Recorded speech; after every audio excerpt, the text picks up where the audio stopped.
மாணவர்கள் எவரும் போதைக்கு அடிமையாகாதீர்கள். அடிமையானவர்கள் மீண்டதாக சரித்திரமில்லை. எனவே உங்களையும் சமூகத்தையும் பாதுகாத்துக் கொள்ளுங்கள். உங்கள் நலன் கருதி கல்வி டிவி. வணக்கம் மாணவர்களே, நாங்கள் டேன் டிவியினுடைய கல்வி தொலைக்காட்சி இணைஞ்சிருக்கின்றோம். உங்களுக்கு தெரியும் மாணவர்களே, இந்த ஏழு மாணவர்களுக்குரிய பாடங்கள் தொடர்பாகத்தான் கடந்த கால வகுப்பிலிருந்து நாங்கள் பார்த்துட்டு இருக்கின்றோம். குறிப்பாக ஏழில் வரலாறு என்ற ஒரு பாடத்தை நாங்கள் தொடர்ச்சியாக பார்த்து வருகின்றோம். அதிலும் பெரும்பாலான மாணவருடைய விருப்பத்துக்கு இணங்கவும் மாணவருடைய வேண்டுகோள் இணங்கவும் நாங்கள் இலங்கை வரலாறை கடந்த வகுப்பில் பார்த்து நாங்கள் அதுக்கப்புறம் நாங்கள் ஐரோப்பிய வரலாறு, கடந்த கால வினாக்கள், கடந்த கால பாஸ் பேப்பர்கள், அதோட சில முக்கியமான பாட அலகுகளும் கடந்த காலத்திலிருந்து பார்த்துன்னு வர வேண்டும். அதனுடைய தொடர்ச்சியான ஒரு வகுப்பு தான் இந்த வகுப்பு. நாங்கள் இறுதியான வகுப்பில் நாங்கள் இந்த 30 ஆண்டு கால போர் பார்த்து முடித்தோம். நாங்கள் 30 ஆண்டு கால போருடைய 30 ஆண்டு கால போர்ன்ற என்ன, அது ஏற்படுறதுக்கான உடனடி காரணம் என்ன, நீண்டான காரணம் என்ன, அதோட 30 ஆண்டு கால போருடைய 4 கட்டங்கள், அதனுடைய விளைவுகள், அதில் செய்யப்பட்ட ஒப்பந்தங்கள், அது பிற்காலத்தில் ஏற்படுத்திய பல தாக்கங்கள் என்று நாங்கள் இந்த 30 ஆண்டு கால போர் தொடர்பாக தான் கடந்த வகுப்பில் பார்த்து முடிச்சிருக்கிறோம். இன்று மாணவருடைய வேண்டுகோளுக்கு நாங்கள் ஒரு புதிய பாடத்தை கையில் எடுத்துக்கின்றோம். குறிப்பாக 30 ஆண்டு கால போருக்கு முதல் ஆரம்ப காலம் ஐரோப்பாவில் கிரேக்க ரோமானிய நாகரிக வீழ்ச்சிக்கு பிறகு, மானிய முறையுடைய வீழ்ச்சிக்கு பிறகு, மரமண்டலி தோற்றம் பெற்ற பிறகு தோற்றம் பெற்ற ஒரு விடயம்தான் நாங்கள் இந்த தேசிய அரசு பார்க்க போகின்றோம். அவை தேசிய அரசு என்பது நாங்கள் இன்று பார்க்க போகிற ஒரு புதிய பாடப்பரப்பு. தேசிய அரசுகள் ஐரோப்பாவில் இடம்பெற்ற தேசிய அரசுகள் தொடர்பாகத்தான் நாங்கள்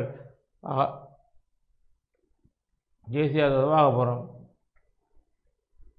தேசிய அரசு தொடர்பாகத்தான் நாங்கள் பார்க்க போகிறோம். அவை ஐரோப்பா கண்டத்தினுடைய வரைபடம் இவ்வாறு அமைத்துக்கிடமானவர்களே, இவ்வாறு ஐரோப்பா கண்டத்தின் வரைபடம் இவ்வாறு அமைத்துக்கின்றது. அவை ஐரோப்பாவுடைய சிலபஸ் மாணவர்களே இவ்வளவு தான் உள்ளடக்கிய சிலபஸாக விளங்க வேண்டும். நீங்கள் காண வேண்டும். ஐரோப்பா கண்டத்தில் அமைந்திருக்கும் நாடுகள் படம் கொடுத்துட்டு வரும். ஐரோப்பாவுடைய படம் கொடுத்ததற்கு மேப் தொடர்பான விடயம் பெறும். இவ்வளவு அமைந்திருக்கின்றது. ஐரோப்பிய படம் இப்படி இருக்கின்றது. அது பாருங்கள், ஐரோப்பாவுடைய வரைபடத்தோடு ஐரோப்பாவுடைய சிலபஸ் இவ்வாறு அமைத்துக்கிட்டோம். ஆகவே ஐரோப்பாவோடு சம்மந்தப்பட்டது தான் நாங்கள் சிலபஸ். எங்கள் சிலபஸ் ஐரோப்பிய வரலாறு. ஆக ஐரோப்பா சிலபஸோட உள்ளடக்கிய தான் நாங்கள் கடந்த கால வகுப்பிலிருந்து பார்த்துட்டு வருகின்றோம். குறிப்பாக தேசிய அரசுகள் இன்று நாங்கள் பார்க்க போகிறது தேசிய அரசுகள். ஐரோப்பாவில் காலங்காலமாக இடம்பெற்று வருகின்ற ஒரு திடீர் ஒரு மாற்றம் தான் தேசிய அரசு. உங்களுக்கு தெரியும், ஐரோப்பாவில் கிரேக்க ரோமானிய வீழ்ச்சிக்கு பிறகு தோற்றம் பெற்றது தான் மானிய முறை. மானிய முறையுடைய வீழ்ச்சிக்கு பிறகு தோற்றம் பெற்றது தான் மறுமலர்ச்சி. மறுமலர்ச்சியால் தோற்றம் பெற்றது தான் தேசிய அரசுகள். தேசிய அரசுண்டா என்ன, அதனுடைய பண்புகள் என்ன, அப்படி தேசிய அரசாக எந்தெந்த நாடுகள் தோற்றம் பெற்றது, தேசிய அரசனுடைய விளைவுகள், அது பிற்காலத்தில் எப்படி தாக்கங்கள் என்ற அடிப்படையில் நாங்கள் இந்த வினாக்களை, இந்த பாடத்திட்டத்தை, பாட சிலபஸை நாங்கள் பார்க்க போகின்றோம். அப்படி தேசிய அரசு தொடர்பாக மாணவர்களே கடந்த கால வினாக்களில் சிறு குறிப்பாக வந்திருக்கின்றது, கற்ற வினாக்களும் வந்திருக்கின்றது. ஆகவே நீங்கள் அதுக்கேற்றால் போல் இந்த வினாக்குரிய விளக்கத்தை நீங்கள் பூரண பெற்றுக்கொள்ள வேண்டும். அவை தொடர்ச்சியாக நீங்கள் இணைஞ்சிருக்க வேண்டும். பாருங்கள், தேசிய அரசுகள். முதல் மாணவ கவனிங்கள், தேசிய அரசு என்றால் என்ன என்றது நாங்கள் பார்க்க வேண்டிய ஒரு விஷயம். தேசிய அரசுன்னா என்ன பாருங்கள், ஐரோப்பாவிலே கிபி 15ஆம் நூற்றாண்டிலே தோன்றிய புதிய வகையான அரசியல் முறை தேசிய அரசு எனப்படும். அதாவது வரையறுக்கப்பட்ட ஒரு எல்லைக்கும் ஒரே இனம், ஒரே மொழி, ஒரே மதம் போன்றவற்றை உள்ளடக்கி அரசியல், பொருளாதார, கலாச்சார அடிப்படையில் முழு நிறைவான அதிகாரம் கொண்ட அரசு தேசிய அரசு எனப்படும் என்று போகுமானவர்களே. தேசிய அரசாக முதலில் எழுச்சி பெற்ற நாடு இஸ்பானியா ஆகும். அதனைத் தொடர்ந்து இங்கிலாந்து, பிரான்ஸு தேசிய அரசுகளை அடித்து விட்டன.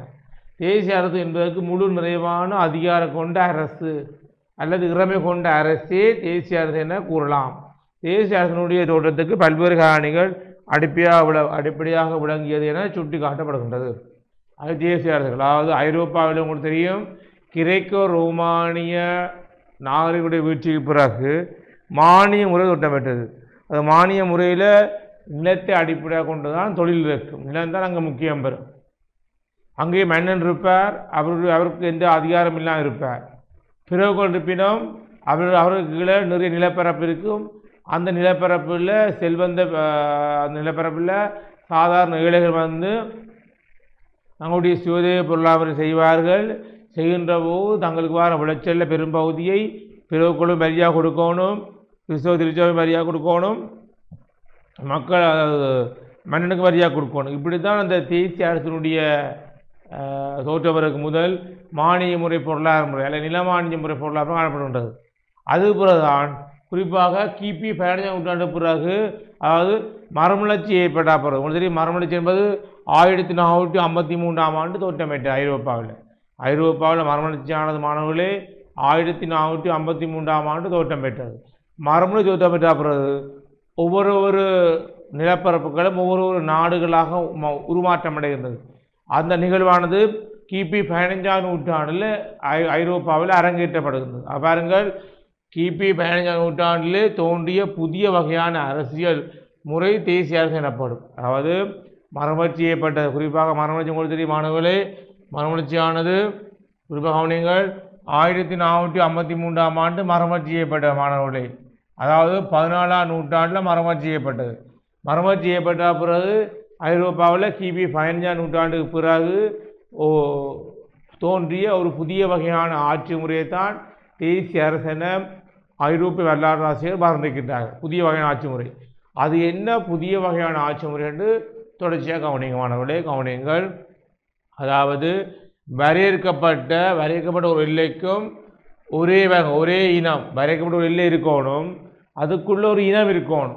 அது என்ன இனமாக இருக்கலாம்? ஒரு இனம், ஒரு மனித இனம் இருக்க போகுது. ஒரு இனம், ஒரே மொழி இருக்க வேணும், ஒரே மொழி பேசுகிறாக இருக்க வேண்டும், ஒரே மதத்தை பின்பற்றாக இருக்க வேணும் போன்றவற்றை உள்ளடக்கி அரசியல், பொருளாதார, கலாச்சார அடிப்படையில் முழு நிறைவான அதிகாரம் கொண்ட அரசு. அரசியல், பொருளாதார, கலாச்சார அடிப்படையிலான முழு நிறைவான ஒரு அரசு தான் தேசிய அரசு என நாங்கள் வர்ணிப்போம். அதாவது கவனியுங்கள், அதாவது வரையறுக்கப்பட்ட ஒரு எல்லைக்குள்ள ஒரு எல்லை பரப்பு ஒன்று இருக்கும். அந்த எல்லைக்குள்ள ஒரே இனம், ஒரே மொழி, ஒரே மதத்தை பின்பற்றல் உள்ளடக்கி அரசியல், பொருளாதார, கலாச்சார அடிப்படையில் தனித்துவமான நிறைவான அதிகாரம் கொண்ட அரசு தான் நாங்கள் தேசிய அரசு என்று வர்ணிப்போம்.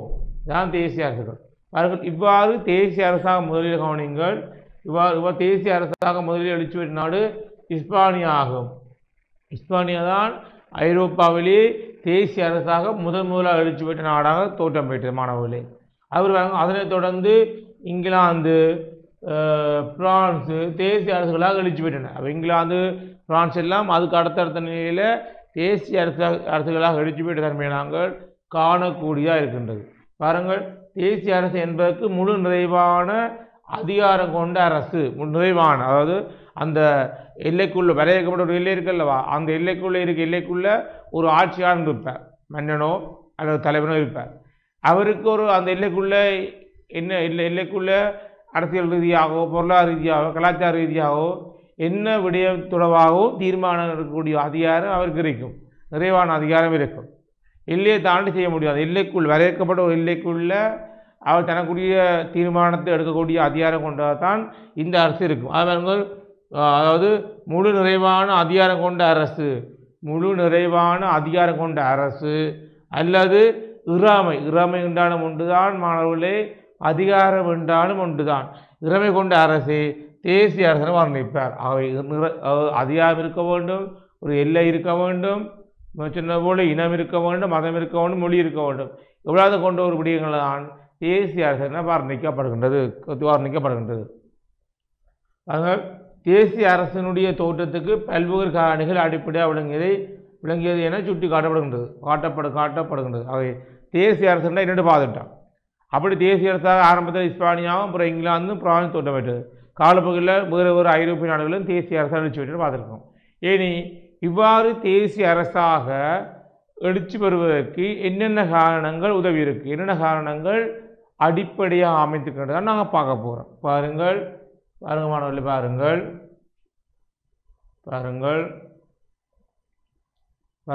தேசிய அரசின் பண்புகள். பாருங்கள், தேசிய அரசு என்பது கிபி 15ஆம் நூற்றாண்டில் பின்தோன்றிய ஒரு புதிய வகையான ஆட்சி முறை. நம்ம சொன்ன போல 15ஆம் நூற்றாண்டு பிறகு தோன்றிய புதிய வகையான ஒரு ஆட்சி முறையை நாங்கள் தேசிய அரசனை வர்ணிப்போம்.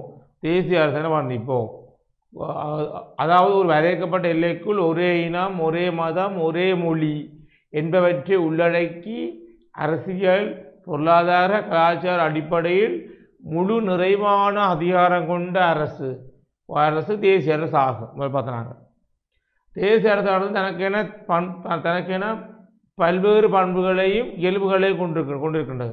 பல்வேறு பண்பு இருக்கின்றது, பல்வேறு இயல்புகள் இருக்கின்றது. அடுத்த பாருங்கள், தேசிய அரசானது வரையறுக்கப்பட்ட ஒரு எல்லையை கொண்டிருப்பதோடு அந்நாட்டின் ஆட்சியாளன் சகல வழிகளிலும் முழு துறையிலும் அதிகாரமிக்கவனாக காணப்படுவான். அப்போ தேசிய அரசு என்பது பாருங்கள், ஒரு வரையறுக்கப்பட்ட எல்லை இருக்க மட்டுமில்லாமல் அந்த எல்லைக்குள்ள ஒரு ஆட்சியாளன் இருப்பான். சொன்ன போல தலைமையில் மன்னன் இருப்பான். அந்த எல்லைக்குள்ள உட்பட்ட பிரதேசங்களில் ஏதாவது ஒரு முடிவெடுக்கக்கூடிய அதிகாரம் அவனுக்கு இருக்கின்றது, அந்த ஆட்சியாளனுக்கு இருக்கின்றது. அதுதான் தேசிய அரசுடைய முதலாவது பண்பு. அப்போ பார்த்தா வரையறுக்கப்பட்ட எல்லை இருக்கும், தனியான இனம் இருக்கும், மொழி இருக்கும், மதம் இருக்கும். அந்த எல்லைக்குள் உட்பட்ட பிரதேசங்களில் எந்தவித தீர்மானம் எடுக்கக்கூடிய நிறைவான அதிகாரம் அவனுக்கு இருக்கும். அதான் பார்த்தினாங்க, அதான் இருக்கும். அடுத்த பாருங்கள் இதேபோல் அரசு இறமை கொண்ட அரசாக காணப்படும். நம்ம சொன்ன போல இறமை அல்ல அதிகாரம் கொண்ட அரசாக காணப்படும். தேசிய அரசானது வலிமை மிக்க நிரந்தர படையை கொண்டிருந்த அவசியமாகும். தேசிய அரசானது வலிமை மிக்க நிரந்தரமான ஒரு கடற்படையோ தரப்படையோ அல்லது ஒரு பலமான ஒரு படையை கொண்டதாக தான் இந்த தேசிய அரசு இருக்கும். ஒவ்வொரு நாட்டுக்கும் இப்போது எப்படி தனியான தரப்படையோ விமானப்படை கடற்படை ஒன்று இருக்குதோ, அதே போல் தேசிய அரசானது தனக்கென வரையறுக்கப்பட்ட எல்லைக்குள்ள ஒரு நிலையான ஒரு தரப்படை இருக்கும், நிலையான ஒரு கடற்படையை கொண்டதாக இருக்கும். கொண்ட அரசாக காணப்படும். தேசிய அரசானது வலிமை மிக்க நிரந்தர படையை கொண்டிருத்தல் அவசியமாகும். அடுத்த வாரங்கள் தனக்கென வரையறுக்கப்பட்ட நிரந்தரமான எல்லையை கொண்டதாக விளங்குவதோடு தனித்துவமான இனம் மதம் பேதமின்றி அடையாளங்களை கொண்டிருக்க வேண்டும். அப்போ தனக்கென ஒரு வரையறுக்கப்பட்ட எல்லையை கொண்டிருக்க மட்டும் இல்லாமல் அந்த எல்லைக்குள்ள ஒரு இனம் இருக்கும், அந்த எல்லைக்குள்ள ஒரு மதம் இருக்கும், அந்த எல்லைக்குள்ள மொழி பேசுகிறாக இருப்பினும். அதுதான் தேசிய அரசுடைய பண்புகள். அடுத்த வாரங்கள் அத்துடன் அங்கே ஆட்சியாளர் இறைமை கொண்டவனா எந்த ஒரு முடிவும் எடுக்கும் வல்லமை கொண்டவனா இருக்கும் வேளை பிறவுக்கள் அதிகாரம் கொண்டவர்களாகவும் பிறவுக்கள் உட்பட்ட அனைத்து பிரதேச ஆட்சியாளரும் அதிகாரங்கள் கட்டுப்பட்டு இருப்பதோடு முழு நிறைவான அதிகாரம் இறைமை கொண்ட ஆட்சியாளன் முன்னெடுப்பான். ஆகவே இந்த தேசிய அரசில் அரசன் தான் முக்கியம் வருவான். நாங்கள் முதல் பார்த்தோமில்ல, மானிய முறையில் ஒரு நிர்வாக கட்டமைப்பு பார்த்துனாங்க. மன்னன் இருப்பார், அதுக்குள்ள நிறைய பிறவுக்கள் இருப்பினும் பிறவுக்குழுக்கள் இருக்கின்ற நிலப்பரப்புகளில் சாதாரண பொதுமக்கள் சுயதேய பொருளாதார செய்வீனம். இங்கே மன்னன் இருப்பான், மானிய முறை மன்னன் இருப்பான், ஆனால் அவர் அதிகாரம் இல்லாமல் கைப்பொம்மையாக இருப்பார். ஆனால் பிறவுக்கூடலாம் அதிகாரம் கொண்டவர் இருப்பினும் மானிய முறையில் அவர் கட்டுப்பாடு இருக்கின்ற நிலங்கள்லாம் சாதாரண மக்கள் சுயதேய பொருளாதார செய்வீனம். ஆனால் இந்த நிலைமை தலைகளாக மாறப்படுது தேசிய அரசில். அதாவது தேசிய அரசில் பிறவுக்கள் சிற்றரசுகள் அல்ல பிரதேச ஆட்சியாளர் அல்ல வேறு ஆட்சியாளர் எல்லாரும் இருக்க மாட்டோம். அங்கே தனித்துவமான மன்னன் தான் முக்கியம் பெற்றிருப்பான், ஆட்சியாளர் அங்கே இருப்பான். தான் முக்கியம், ஆட்சியாளர் தான் அங்கே இருப்பான். அவன் தனித்துவமான ஆட்சியாளர் இருப்பான், அவனுக்கு நிறைய பேர் இருப்பினும் ஆனால் ஆட்சியாளர் தீர்மானம் எடுப்பான் தேசிய அரசில். பிறவுக்கு சொன்ன பிறவுக்குள்ள சிற்றரசுகளோ பிரதேச ஆட்சியாளர் கூட இங்கே இருக்க மாட்டான் தேசிய அரசில். பாருங்கள், முழு நிறைவான அதிகாரம் இறைமை கொண்ட ஆட்சியாளர் முன்னெடுப்பான். அடுத்த வாரங்கள் தேசிய அரசு என்பது நாடு முழுவதற்கும் பொதுவான சட்டத்தொகுப்பை கொண்டிருப்பதோடு அரசியல் ஜாப்பையும் அது சார்ந்த நடைமுறையையும் கொண்டிருக்க வேண்டும். தேசிய அரசு பொறுத்தவரை ஒவ்வொரு நாட்டுக்கும் ஒவ்வொரு தனித்துவமான ஜாப் இருக்கின்றது, தனித்துவமான சட்டத்தொகுப்பு இருக்கின்றது, தனித்துவமான பாராளுமன்றம் இருக்கின்றது. அதேபோல் தேசிய அரசிலேயும் தனித்துவமான ஜாப் இருக்கும், அரசியல் ஜாப் இருக்கும், தனித்துவமான சட்டத்தொகுப்பு இருக்குது தேசிய அரசில். அது அடுத்த பண்பு. சட்டத்தொகுப்பு, நீதிமன்றங்கள், ஜாப்புக்கள், இறமை அதிகாரம் எல்லாம் கொண்டு தான் இந்த தேசிய அரசு இருக்கும். அடுத்து பாருங்கள், அத்துடன் நாட்டுக்கென பொருளாதார கொள்கை தன்னிறை பொருளாதாரத்தை ஈட்டக்கூடிய தன்மையை கொண்டிருப்பதோடு அங்கே திறமை உள்ளவர்கள் ஊக்குவிக்கப்படும் வகையில் காணப்படுறது. அப்போ நம்ம சொன்ன தனித்துவமான கடற்படை, தனித்துவமான தரைப்படை கொண்டு மட்டுமில்லாமல் தனித்துவமான ஒரு பொருளாதார கட்டமைப்பு காணப்படும். ஒவ்வொரு நாட்டுக்கும் தனித்துவமான பொருளாதார கட்டமைப்பு காணப்படும். தனித்துவமான குறிப்பாக தன்னிறை பொருளாக காணப்படும். குறிப்பாக விவசாயம் வளர்ச்சி அடைந்திருக்கின்றதும், வர்த்தகம் வளர்ச்சி அடைந்திருக்கின்றது, அவருடைய கைத்தொழில் வளர்ச்சி அடைந்திருக்கின்றது, உள்நாடு வர்த்தகம் வளர்ச்சி அடைந்திருக்கின்றது. இப்படி தனித்துவமான விவசாய வர்த்தகம் கைத்தொழில் எல்லாம் தனித்துவமான முறையில் வளர்ச்சி அடைந்த ஒரு முறையை தான் நான் சொல்லுவோம் தேசிய அரசுகள் சொல்லுவோமானவர்களே. தேசிய அரசுகள் நாட்டுக்கென பொருளாதார கொள்கை தன்னிறை பொருளாதாரத்தை ஈட்டக்கூடிய தன்மையை கொண்டிருப்பதோடு அங்கு திறமை உள்ளவர்கள் ஊக்குவிக்கப்படும் வகையில் காணப்பட்டது. திறமை உள்ள அக்கள் அல்ல படித்த கல்வி கற்ற சொத்து இருக்கின்ற மத்திய வகுப்பினர்கள் ஊக்குவிக்கப்பட்ட தன்மையை நாங்கள் இங்கே கண்டுகொள்ளக்கூடிய இருக்கின்ற மாணவர்களே.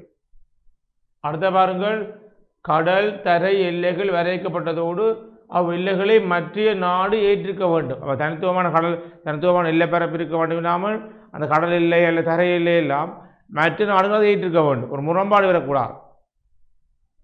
அதான் தேசிய அரசுகள். இந்தியா பாகிஸ்தான் முரண்பாடு மாதிரி அல்லது ஒரே நிலப்பரப்புக்குள்ளே 2 நாடு பிரிஞ்சிருக்க மாதிரி எல்லாம் இருக்கும். அந்த எல்லையை மற்ற நாடு ஏற்றுக்கொள்ளக்கூடிய இருக்க வேண்டும். இப்போ ஐரோப்பா, நீங்கள் ஐரோப்பாவுடைய வரைபடத்தை இது பார்த்தால் ஐரோப்பாவில் அந்த வரைபடத்தை பாருங்க மாணவர்களே. இதான் வரைபடம், ஐரோப்பா வரைபடத்தை பாருங்க மாணவர்கள். இதான் ஐரோப்பா வரைபடம் பாருங்கள். இந்த ஐரோப்பா வரைபடத்தை பாருங்கள். இந்த ஐரோப்பா வரைபடத்தில் பாருங்க மாணவர்களே, ஐரோப்பா வரைபடத்தை பாருங்கள். பிரித்தானியா, ஸ்கொட்லாந்து, அயர்லாந்து எல்லாம் தனித்தனி தீவாக இருக்கின்றது. மற்றவங்க ஐரோப்பாவில் மற்ற எல்லா நாடுகளும் ஒரே நிலப்பரப்பாக தான் இருக்கின்றா. அவை அந்த நிலப்பரப்பு ஒரே நிலப்பரப்பாக இருக்கும். ஆனால் ஒவ்வொரு நாடாக பிரிக்கப்பட்டிருக்கும். சுவிட்சர்லாந்து, பிரான்ஸு, ஜெர்மனி, இத்தாலி என்று தனித்தனி நாடாக பிரிக்கப்பட்டிருக்கும். அந்த தனித்தனியாக பிரிக்கப்பட்ட மட்டுமில்லாமல் அந்த எல்லைகள், ஒரு நாட்டுடைய எல்லையை மற்ற நாடு ஏற்றுக்கொள்ளும். இதான் உதாரணங்கள். பிரான்ஸினுடைய எல்லைக்குள்ளதான் எல்லை முடிவில் தான் சுவிட்சர்லாந்து இருக்கின்றது. பிரான்ஸுடைய எல்லை முடிவிடத்தான் ஸ்பெயின் ஆரம்பிக்கின்றது. ஜெர்மனியெல்லாம் இருக்கின்றது. அப்போ அந்த மற்ற நாடுகள் எல்லாம் அந்தந்த நாட்டுக்குரிய எல்லைகளை ஏற்றுக்கொள்ளும். இந்த எல்லை வரைக்கும் எங்களோட நாடு, அந்த எல்லைக்கும் அடுத்த நாடு ஏற்றுக்கொள்ளப்பட்டிருக்கும். அப்போ தனித்துவமான எல்லை பரப்பு இருக்கும். அந்த எல்லை பரப்பை மற்ற நாடுகள் ஏற்றுக்க வேண்டும் என்ற ஒரு தன்மையும் இங்கே தேசிய அரசில் இருக்கின்றன. நபர்கள் பிரித்தானியா, ஸ்கொட்லாந்து, அயர்லாந்து மற்றெல்லாம் ஒரே நிலப்பரப்பாக இருக்கிற ஒரு அழகான ஒரு கண்டம் தான் இந்த ஐரோப்பா கண்டத்தில் நான் பார்த்துருக்கின்றோம். குறிப்பாக இருக்கின்றது. அவை ஐரோப்பா வரலாற்றில் நீங்கள் முக்கியமாக இந்த மேப் தொடர்பான அறிவு இருக்க வேண்டும். படம் குறித்தல் என்பது முக்கியம். படம் கொடுத்து இருந்தால் தான் இந்த ஐரோப்பா வரலாறு நீங்கள் இலவாக செய்யக்கூடிய இருக்கும் மாணவர்களே. இவ்வாறு தான் அமைந்திருக்கின்றது. பார்த்து நாங்கள் இப்போ மேப் பார்த்துனாங்க. அப்போ உங்களுக்கு தெரியும் தனித்துவமான எல்லை இருக்கு மாணவர்களே. அதோட தனித்துவமான தரப்படை இருக்கும். தனித்துவமான படை கொண்டதாகத்தான் இந்த தேசிய அரசு இருப்பதை நாங்கள் காணக்கூடிய இருக்கின்றது மாணவர்களே. அதை பார்த்தாங்க. அது பாருங்கள், குறிப்பாக உரிமை கொண்ட அரசாக இருக்கும்போது வலிமை கொண்டவராக காணப்படும். அதோட தனக்கென வரையறுக்கப்பட்ட எல்லை இருக்கும். தனக்கென வரையறுக்கப்பட்ட பொருளாதார கொள்கை இருக்கின்றது. தன்னிலை பொருளாதாரம் இருக்கின்றது. கடல் எல்லை, தரை எல்லை போன்றவற்றை உள்ளடக்கியத்தான் அவ்வெல்லைகளை மற்ற நாடுகள் ஏற்றுக்கொள்ள வேண்டிய தன்மையும் அங்கே இருக்கின்றது மாணவர்களே. அடுத்த பாருங்கள், தேசிய அரசுகள் தமக்கென இராணுவ சேவைகளை கொண்டிருத்தல். அவங்க தெரியும் தரைப்படை கடற்படை மட்டுமில்லாமல் தமக்கென வரையறுக்கப்பட்ட ஒரு இராணுவ படை இருக்கும். அது இராணுவ படை என்று சொன்னால் தரையை கண்காணிக்க இராணுவ படை இருக்கலாம், அல்ல ஆகாய வழி இராணுவ படை இருக்கலாம். ஆனால் ஒரு இராணுவ படை ஒன்று கட்டாயம் ஒவ்வொரு நாட்டுக்கும் இருக்கின்றது. அடுத்த பாருங்கள், அதாவது கடற்படை தரைப்படை முதலாவற்றை கொண்டிருத்தல் அவசியம். கடற்படை இருக்கும், தரைப்படை இருக்கும், கொண்டிருத்தல் அவசியமாகும். அதோடு நாட்டுக்கென சிறந்த நிர்வாக கட்டமைப்பு இருத்தல் வேண்டும். சிறந்த நிர்வாக கட்டமைப்பு இருக்கும். இப்போ மன்னன் இருக்கிறான், அமைச்சர்மார்கள், மந்திரிமார்கள், அவர் ஒவ்வொரு துறைக்கும் ஒவ்வொரு பொறுப்பாளர்கள், கல்விக்கு, விவசாயத்துக்கு, வர்த்தகத்துக்கு, வெளிநாடு வர்த்தகத்துக்கு, வெளிநாட்டு உறவுகளுக்கு, கைத்தொழிலுக்கு, விவசாயத்துக்கு என்று ஒவ்வொரு துறைக்கும் ஒவ்வொரு பொறுப்பாளர் இருப்பார்கள். அப்போ இப்படிதான் தேசிய அரசனுடைய அந்த கட்டமைப்பு இப்படித்தான் அமைகிறது. கட்டமைப்பு இப்படித்தான் அமைகின்ற மாணவர்களே. அவர்கள் கடற்படை தரப்படை முன்னாடி கொண்டிருத்தல் அவசியம். அத்தோடு நாட்டுக்கென சிறந்த நிர்வாக கட்டமைப்பு இருத்தல் வேண்டும். நிரந்தர அரசு சேவையை கொண்டு தர வேண்டும். நிரந்தர அரசு சேவை ஒரு அரசு சேவையாக இருக்கும். ஒரு நாட்டுக்கு ஒரு அரசு சேவை இருக்கின்றது. விவசாயம் குறிப்பாக கைத்தொழில், வர்த்தகம், அரசு ஆட்சியாளர்கள், அரசு சேவை, அரசு உத்தியோகத்தர் போன்ற ஒரு விடயம் ஒவ்வொரு நாட்டிலும் தனித்துவமாக இருக்கின்றது. மேற்கூறிய வகையில் தேசிய அரசு தனக்கென தனித்துவமான பண்பை கொண்டிருப்பதன் மூலம் அடையாளப்படுத்தப்படுவதை காணலாம். ஆகவே தேசிய அரசு என்றால் அதனுடைய பண்பு உடவாக தான் இப்போ பார்த்து முடிச்சாங்க. பாருங்கள், இலகுவான இந்த பாடம், அது ஐரோப்பிய நாட்டிலே இலகுவான பாடங்களில் இதுவும் ஒன்று. குறிப்பாக தேசிய அரசு ஞாபகப்படுத்துங்கள். தேசிய அரசுடைய பண்பு ஞாபகப்படுத்துங்கள். தனித்துவமான வரையறுக்கப்பட்ட எல்லை இருக்கும், அவருடைய தனியான இனம் இருக்கும், தனியான மொழி இருக்கும், தனியான மதம் இருக்கும். ஆட்சியாளன் இருப்பான். அந்த ஆட்சியாளர் அந்த எல்லைக்குட்பட்ட பிரதேசங்களில் இறமை கொண்டவராக அல்லது நிறைவான அதிகாரம் கொண்டவராக இருப்பார். அதோடு மன்னன் இருப்பான். மன்னனுக்கிட்ட நிர்வாக கட்டமைப்பு இருக்கும். தரைப்படை கடற்படை எல்லாம் கொண்டவனாக அவர் காணப்படுவார். அதோடு இறமை கொண்டவனாக இருப்பது மட்டுமில்லாமல் தனித்துவமான பொருளாக கட்டமைப்பும் தன்னிறைவான பொருளாக காணப்படும். குறிப்பாக எப்படி இருக்குமானவர்களே, குறிப்பாக விவசாய பொருளாதாரம், வர்த்தகம் மற்றது கைத்தொழில் என்ற அடிப்படையில் இந்த பொருளாதார கட்டமைப்பு காணப்படுவதை நாங்கள் பார்க்கலாமானவர்கள். அப்படி இருக்கின்ற மாணவர்களே. அதோட அந்த இறவை கொண்டவராக காணப்பட மட்டுமில்லாமல் அந்த ஆட்சியாளன் ஒரு இராணுவ சேவையை கொண்டவராக இருப்பார். நிர்வாக கட்டமைப்பு சிறந்தாக காணப்படும். ஆக இவ்வாறு பல விடயங்களை தேசிய அரசு கொண்டிருப்பதை நாங்கள் காணக்கூடியதாக இருக்கின்ற மாணவர்களே, காணக்கூடியதாக இருக்கின்ற.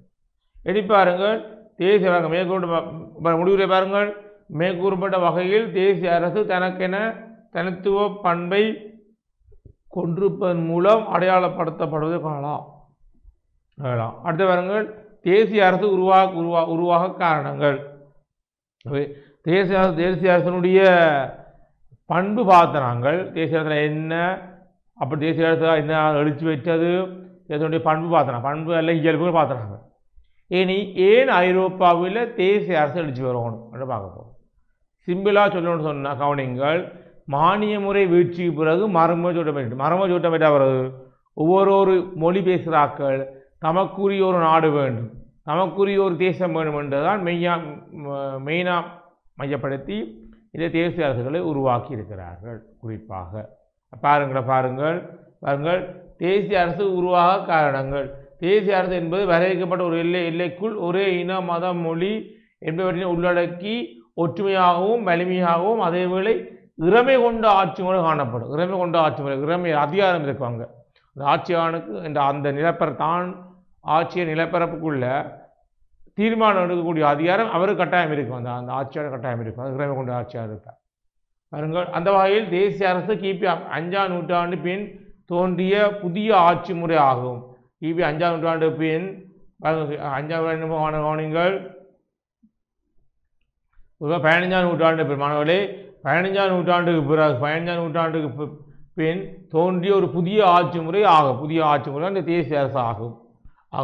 அவ்வாறு தேசிய அரசு தோற்றம் பெறுவதற்கு அரசியல், பொருளாதார, சமூக காரணிகள் அடிப்படையாக அமையும். அவை அரசியல் காரணம், சமூக காரணம், பொருளாதார காரணம் என்பவை அடிப்படை அமைப்பை நாங்கள் காணக்கூடிய இருக்கின்ற மாணவர்கள் கவனிக்க மாணவர்களை நோட் பண்ணி கொள்வோம். அடுத்த பாருங்கள், தேசிய அரசு தோற்றத்துக்கு பாருங்கள். கொனிதான் வீழ்ச்சி, மானிய முறையின் வீழ்ச்சி, மறுமலர்ச்சி அரசுகளின் எழுச்சி, நாடுகாம் பயணங்கள், கைத்தொழில் புரட்சி, மத்திய வக்கத்தினர், வணிகவாதம், சமய சீர்திருத்த இயக்கம், அறிவியல் வளர்ச்சி என பல்வேறு காரணங்கள் அடிப்படையாக அமைந்தன. ஆகவே தேசிய அரசு கூட்டப்பட்ட காரணங்கள் நிறைய இருக்கின்றன. நாங்கள் ஒரு சிம்பிளாக ஒரு சின்ன பந்து கொடுத்துருக்கோம். அதான் அப்புறம் விளக்கி பார்க்க போகிறோம். பாருங்கள், கொண்டாடு நகரத்தின் வீழ்ச்சி, அப்புறம் பார்ப்போம் முதல் காரணம். அடுத்தது மானிய முறையின் வீழ்ச்சி, நிலமானிய முறையின் வீழ்ச்சி. அடுத்தது மறுமலர்ச்சி அரசுகளின் எழுச்சி, மறுமலர்ச்சி அரசுகளின் எழுச்சி, நாடுகாம் பயணங்கள், கைத்தொழில் புரட்சி, மத்திய குறிப்பாக எப்படி இருக்கு மாணவர்களே, குறிப்பாக விவசாய பொருளாதாரம், வர்த்தகம், மற்றது கைத்தொழில் என்ற அடிப்படையில் இந்த பொருளாதார கட்டமைப்பு காணப்படுவதை நாங்கள் பார்க்கலாம் மாணவர்கள். அப்படி இருக்கின்ற மாணவர்களே, அதோட அந்த இறவை கொண்டவராக காணப்பட மட்டுமில்லாமல் அந்த ஆட்சியாளன் ஒரு இராணுவ சேவையை கொண்டவராக இருப்பார். நிர்வாக கட்டமைப்பு சிறந்தாக காணப்படும். ஆக இவ்வாறு பல விடயங்களை தேசிய அரசு கொண்டிருப்பதை நாங்கள் காணக்கூடியதாக இருக்கின்ற மாணவர்களே, காணக்கூடியதாக இருக்கின்ற. எடி பாருங்கள், தேசிய அரசு முடிவுரை பாருங்கள். மேற்கூறப்பட்ட வகையில் தேசிய அரசு தனக்கென தனித்துவ பண்பை கொண்டிருப்பதன் மூலம் அடையாளப்படுத்தப்படுவதை காணலாம். அடுத்த பாருங்கள், தேசிய அரசு உருவாக காரணங்கள். தேசிய அரசனுடைய பண்பு பார்த்த நாங்கள் தேசிய அரசில் என்ன, அப்படி தேசிய அரசு என்ன எழுச்சி வச்சது, தேசியனுடைய பண்பு பார்த்தனா, பண்பு அல்ல இயல்புகள் பார்த்தனாங்க.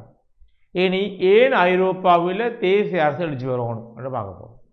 சிம்பிளாக சொல்லணும்னு சொன்ன கவனிங்கள், மானிய முறை வீழ்ச்சிக்கு பிறகு மரபு சூட்டம் பெற்ற பிறகு ஒவ்வொரு மொழி பேசுகிறாக்கள் தமக்குரிய ஒரு நாடு வேண்டும், தமக்குரிய ஒரு தேசம் வேண்டும் என்றுதான் மெயினாக மையப்படுத்தி இந்த தேசிய அரசுகளை உருவாக்கி இருக்கிறார்கள். குறிப்பாக பாருங்கள் தேசிய அரசு உருவாக காரணங்கள். தேசிய அரசு என்பது வரையறுக்கப்பட்ட ஒரு எல்லைக்குள் ஒரே இன, மதம், மொழி என்பவற்றினை உள்ளடக்கி ஒற்றுமையாகவும் வலிமையாகவும் அதேவேளை இறமை கொண்ட ஆட்சி முறை காணப்படும். இறமை கொண்ட ஆட்சி முறை, இறமை அதிகாரம் இருக்குவாங்க. அந்த ஆட்சியானுக்கு அந்த நிலப்பரத்தான் ஆட்சிய நிலப்பரப்புக்குள்ள தீர்மானம் எடுக்கக்கூடிய அதிகாரம் அவருக்கு கட்டாயம் இருக்கும். அந்த ஆட்சியாளர் கட்டாயம் இருக்கும். அது இறமை கொண்ட ஆட்சியாளர் இருப்பார். பாருங்கள், அந்த வகையில் தேசிய அரசு கிபி 5ஆம் நூற்றாண்டு பின் தோன்றிய புதிய ஆட்சி முறை ஆகும். கிபி 5ஆம் நூற்றாண்டு பின் 5ஆம் கவனிங்கள், 15ஆம் நூற்றாண்டு பின் மாணவர்களே, 15ஆம் நூற்றாண்டுக்கு பிறகு 15ஆம் நூற்றாண்டுக்கு பின் தோன்றிய ஒரு புதிய ஆட்சி முறை ஆகும். புதிய ஆட்சி முறை அந்த தேசிய அரசு ஆகும். அவ்வாறு தேசிய அரசு தோற்றம் பெறுவதற்கு அரசியல், பொருளாதார, சமூக காரணிகள் அடிப்படை அமையும். அவை அரசியல் காரணம், சமூக காரணம், பொருளாதார காரணம் என்பவை அடிப்படை அமைவை நாங்கள் காணக்கூடிய இருக்கின்ற மாணவர்கள். கவனிக்க மாணவர்களே, நோட் பண்ணி கொள்வோம். அடுத்த பாருங்கள், தேசிய அரசு தோற்றத்துக்கு பாருங்கள், கொன்சானோன் வீழ்ச்சி, மானிய முறையின் வீழ்ச்சி, மறுமலர்ச்சி அரசுகளின் எழுச்சி, நாடுகாம் பயணங்கள், கைத்தொழில் புரட்சி, மத்திய வக்கத்தினர், வணிகவாதம், சமய சீர்திருத்த இயக்கம், அறிவியல் வளர்ச்சி என பல்வேறு காரணங்கள் அடிப்படையாக அமைந்தன. ஆகவே தேசிய அரசு கூட்டப்பட்ட காரணங்கள் நிறைய இருக்கின்றன. நாங்கள் ஒரு சிம்பிளாக ஒரு சின்ன பந்து பிடிச்சிருக்கோம். அதுதான் அப்புறம் விளக்கி பார்க்க போகிறோம். பாருங்கள், கொன்சான் நகரத்தின் வீழ்ச்சி, அப்புறம் வாப்போம் முதல் காரணம். அடுத்தது மானிய முறையின் வீழ்ச்சி, நிலமானிய முறையின் வீழ்ச்சி. அடுத்தது மறுமலர்ச்சி அரசுகளின் எழுச்சி, மறுமலர்ச்சி அரசுகளின் எழுச்சி, நாடுகாம் பயணங்கள், கைத்தொழில் புரட்சி, மத்திய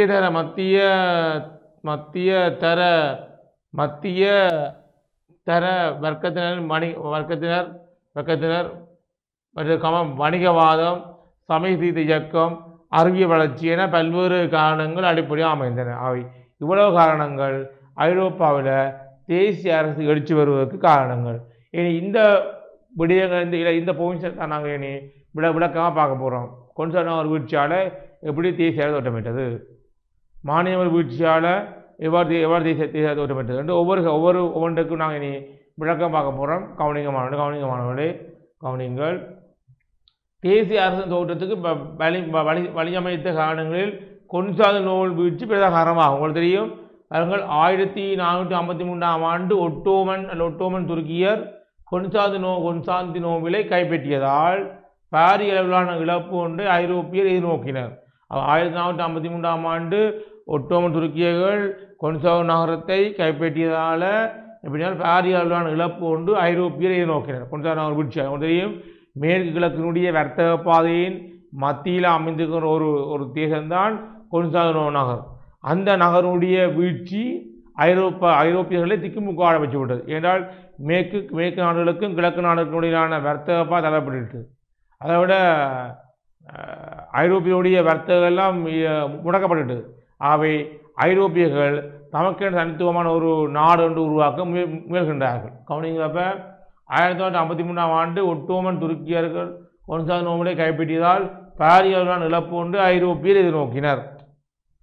புதிய அரசின் தேவையினை ஐரோப்பிய நாடுகள் பல உணர்ந்து தொடங்கின. புதிய அரசு ஒன்று ஆட்சி, புதிய அரசு வேணும். கொடுத்தார் நகர் போல ஒரு எல்லாருக்கும் பொதுவான ஒரு அரசு இல்லாமல் தமக்கு தனித்துவமான இன மதம் மொழி கொண்ட ஒரு அரசு வேணும் என்ற ஒரு தேவை ஐரோப்பியர்கள் எழுகின்ற போதுதான் அங்கே தேசிய அரசு தோற்றம் பெறுகின்றது. பாருங்கள், புதிய அரசின் தேவையினை ஐரோப்பிய நாடுகள் பல உணர தொடங்கியது. வலிமை வாய்ந்த அரசின் மூலம் அந்நிய படையை கட்டுப்படுத்தலாம் என்ற எண்ணம் தோன்றி வலிமை வாய்ந்த அரசுகள் வலிமை வாய்ந்த ஒரு பேரரசு மூலம் அந்நிய பகெடுப்புகளை அல்லது வெளிநாட்டு பகெடுப்பு கைப்பற்றலாம். என்றால் உங்களுக்கு தெரியும், 1953ஆம் ஆண்டு கொன்சாவ் நகரத்தினை ஐரோப்பிய நகரமான கொன்சாவ் நகரத்தினை துருக்கி கைப்பற்றிவிட்டாங்க. ஒட்டோம் துருக்கி கைப்பற்றிவிட்டாங்க, அராபிய கைப்பற்றிவிட்டாங்க. அந்த வெளிநாட்டு பகெடுப்பை முறியடிக்கணும். இனி மீண்டும் இப்படி ஒரு வெளிநாட்டு படையெடுப்பு நாங்கள் ஆளாகக்கூடாது. நமக்கு ஒன்று தனித்துவமான படை வேணும், தனித்துவமான உத்தேசம் வேணும், தனித்துவமான ஒரு எல்லை பரப்பு வேணும் என்ற சிந்தனை ஐரோப்பாவில் ஏற்படுது, ஐரோப்பிய மக்களுக்கு ஏற்படுது.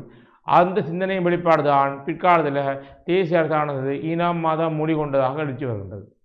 ஆகவே அராபியருடைய படையெடுப்பும் அவர் கொண்டவர் கைப்பற்றியது தான் ஐரோப்பியருடைய தேசிய உணர்வும் தேசிய பற்றும் தமக்கென இனம் மதம் மொழி என்ற அடிப்படையில் ஒரு எல்லையை கொண்டு ஒரு தேசம் வேண்டும் என்ற ஒரு எண்ணம் தோற்றம் பெற்ற அடிப்படையில் தான் அங்கே தேசிய தோற்றம் பெறுகின்றது. பாருங்கள், புதிய அரசின் தேவையினை ஐரோப்பிய நாடுகள் பல உணர தொடங்கியது. என்றால் புதிய அரசு வேணும் என்றால் கொன்சாவ் நகரம் அது அராபியர் பக்கம் போயிட்டு, அதனால் புதிய அரசு தேவையினை ஐரோப்பிய நாடுகள் பல உணர தொடங்கின. வலிமை வாய்ந்த அரசின் மூலம் அந்நிய படையை கட்டுப்படுத்தலாம் என்ற எண்ணம் தோன்றியது. இதன் காரணமாக தேசிய தோன்றின. வலிமை வாய்ந்த படையின் மூலம் வலிமை வாய்ந்த ஒரு கட்டளை மூலம்தான் அந்நிய படையெடுப்பை முறியடிக்கும் என்ற எண்ணம் ஐரோப்பியருடைய தோற்றம் பெற்ற விளைவுதான் அங்கே தேசிய அரசாங்கம் தோற்றம் பெற்ற தன்மையை நாம் காணலாம். ஆகவே தேசிய அரசாங்கத்துடைய தோற்றத்துக்கு முக்கிய காரணமானவர்களே கொன்சாவ் நகரத்தினை 1953ஆம் ஆண்டு அராபியர் கைப்பற்றியபடியால் ஐரோப்பியருடைய தமக்குன்னு ஒரு தேசம் வேணும், வெளிநாடு படையெடுப்பு முறியடிக்கணும், தமக்குன்னு படை வேணும், அப்போ தான் வெளிநாடு படையெடுப்பை இடம்பெற்று அதை இல்லாமக்கலாம் ஒரு சிந்தனை வெளிப்பாடு தான் தேசிய தோற்றம் பெற்றது. உதாரணம்.